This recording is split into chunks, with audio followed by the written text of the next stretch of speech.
One thing that did pop off at this top rank presser was Keyshawn Davis pressing WBO lightweight champion Abdullah Mason, the youngest champion in men's boxing. I think in boxing in general, but yeah, pressed him at the press conference, and I'll get into it first. I think Keyshawn is the truth. I think right now Abdullah Mason is not ready for Keyshawn Davis. Keyshawn Davis is more in his prime. He's 27. Abdullah's 21. I think Keyshawn's a pound for pound talent who sooner, much rather than later, will be on that pound for pound list. And right now, he has a more sophisticated skill set than Abdullah Mason. I think Abdullah Mason will be on the pound for pound list, but with him, it's more later than sooner. He's not nearly close to being the finished product or into his real prime that Keyshawn Davis is. So all that said, even though I do think Keyshawn beats him, I've a few things to push back on him for, obviously. One being that you didn't give him the WBO lightweight title, you fumbled it to him. It's not the same thing. You know, you blew weight, messed up a homecoming title defense against Edwin De Los Santos, and, you know, did interviews explaining it thereafter.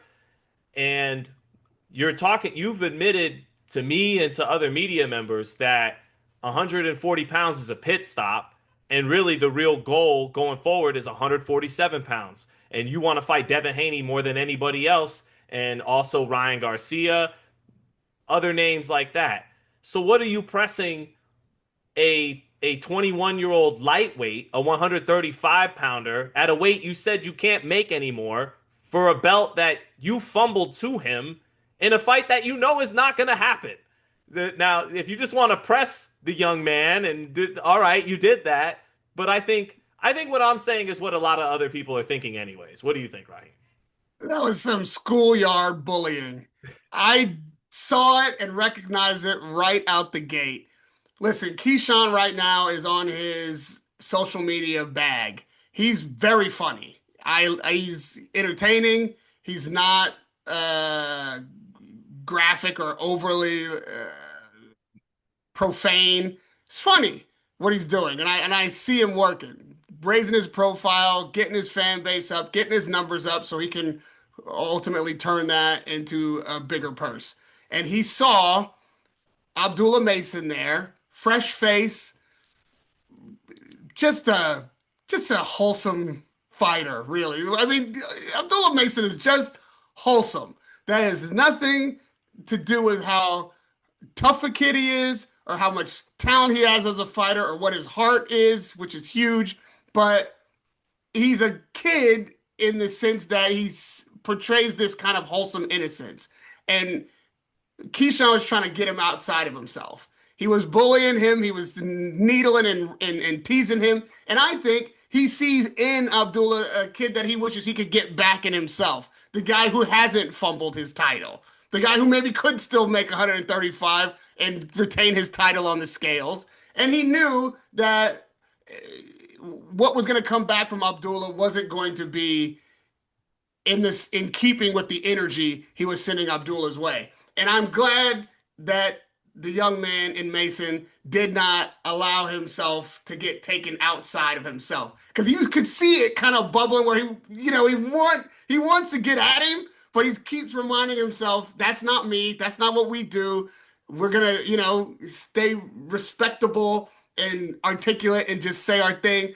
And he was like, you don't even have the belt. I have the belt. Who gives a fuck about belts? You do. You do. Like, pretending as if what Mason has is nothing and, oh, I've just given it to you. All that is troll. And Keyshawn doesn't even believe it. I think, in fact, not only what I'm saying, he doesn't believe that he has gifted this belt to Mason, and also that belt doesn't mean anything, which I is don't something know. I else think that he he said. might think that. That it doesn't mean anything and that he's gifted it to him.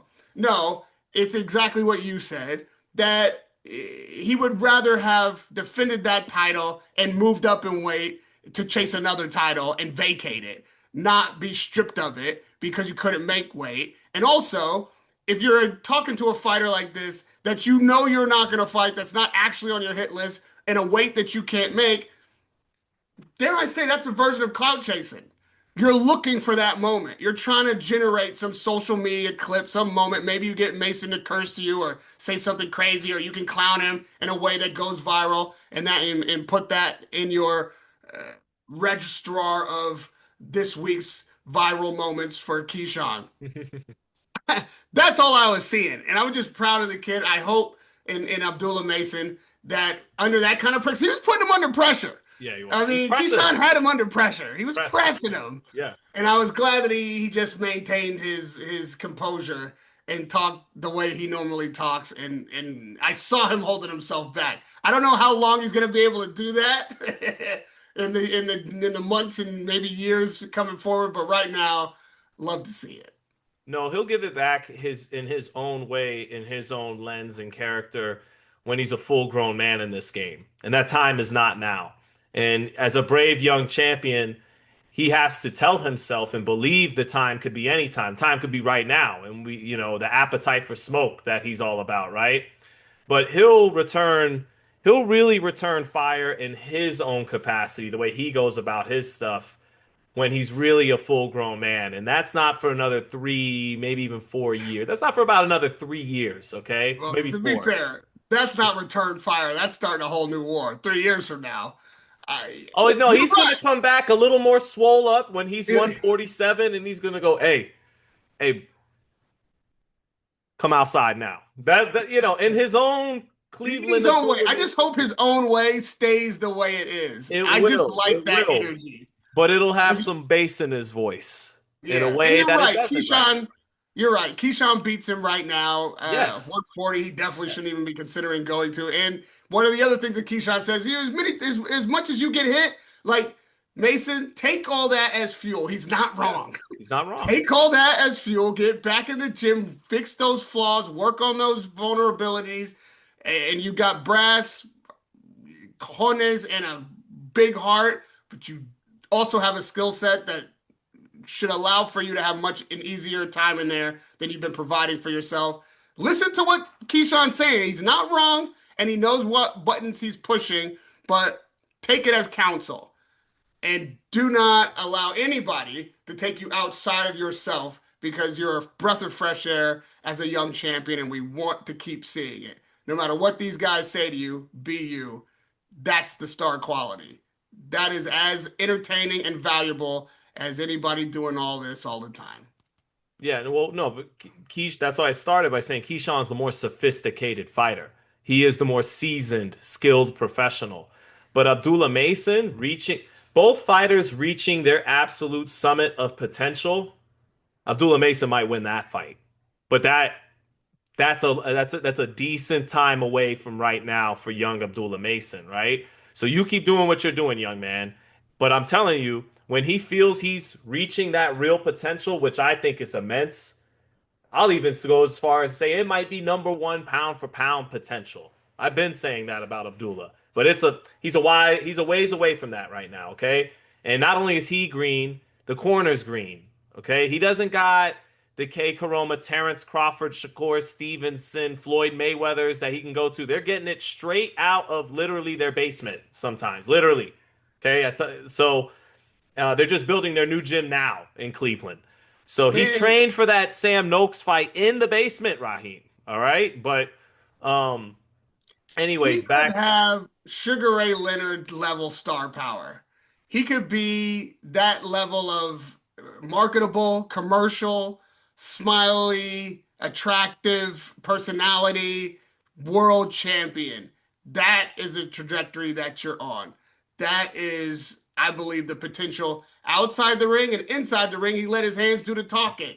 I don't think he'll ever need to be that guy. I think he's the kind of guy that really can do both if he just stays inside his own bag right now and builds that level of skill while getting the experience as a champion that you have suggested he do. Yeah, 2, 3 years from now, all of it's put together, unbeatable. Pound for pound, number one potential for sure. And Keyshawn too. It's not far off and could be number one pound. He's. I think he's tremendous. Like Keyshawn Davis is the truth. I think he's right now without the resume to back it up. He's got to prove it.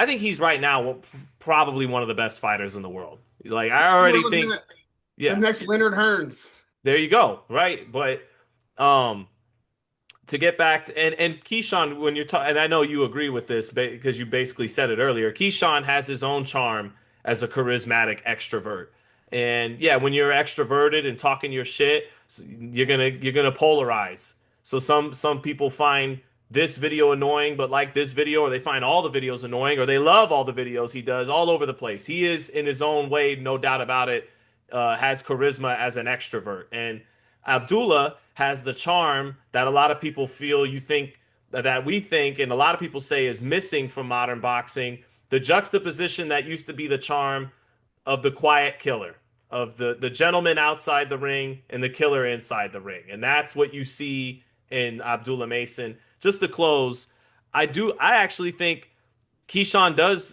may very well believe that the belts are full of shit. He's a 27-year-old growing up in an era where the company with the most money behind them getting into boxing right now is Zuffa, who's trying to do away with these sanctioning body belts. And the biggest star in the United States economically has been Jake Paul, who's never fought for a belt. So I think he's thinking in his mind big. Like, but what I would challenge him with is name me a super fight that wasn't for a title or titles.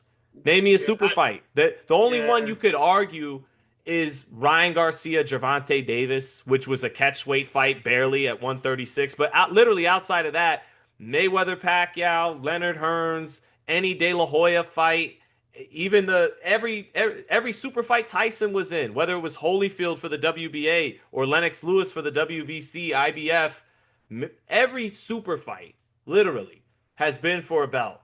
And the best argument I've always mustered for these corrupt and, inconsistent to say the least sanctioning bodies is none of the super fights in the history of boxing, almost at 99% a clip, have not been without some of their hardware on the line.